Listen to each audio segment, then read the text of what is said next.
आपल्यासोबत मावळ लोकसभा मतदारसंघाचे खासदार श्रीरंग बारणे आहेत।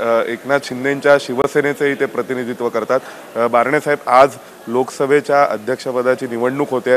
विरोधी पक्षांकडून असं म्हटलं जातंय की हे एनडीएला कठीण जाईल लोकसभा अध्यक्षपदाची निवडणूक, तुम्ही कसं पाहताय?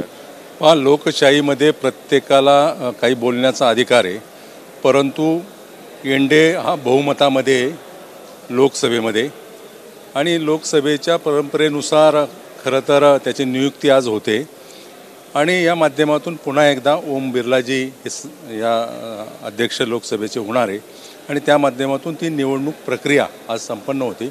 एनडीए घटक पक्षाचे आम्ही सगळे प्रमुख म्हणून किंवा त्यांचे सहकार्य म्हणून यामध्ये सहभागी होणार। जेव्हा कधी असा प्रश्न उपस्थित केला जातो त्यावेळी स्वाभाविक संशयाकडे पाहिलं जाते ते एनडीएतील घटक पक्षांना।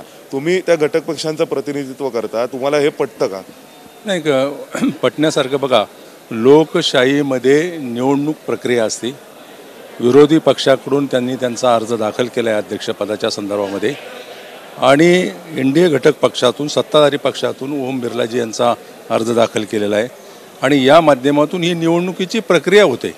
एनडीए घटक पक्षाचे आम्ही सहकारी म्हणून त्या मतदानामध्ये उद्या जर मतदान झालंच तर मतदानामध्ये सहभागी होऊ आणि जे मेजॉरिटी आहे मेजॉरिटीनुसार तो निर्णय होईल लोकसभामध्ये।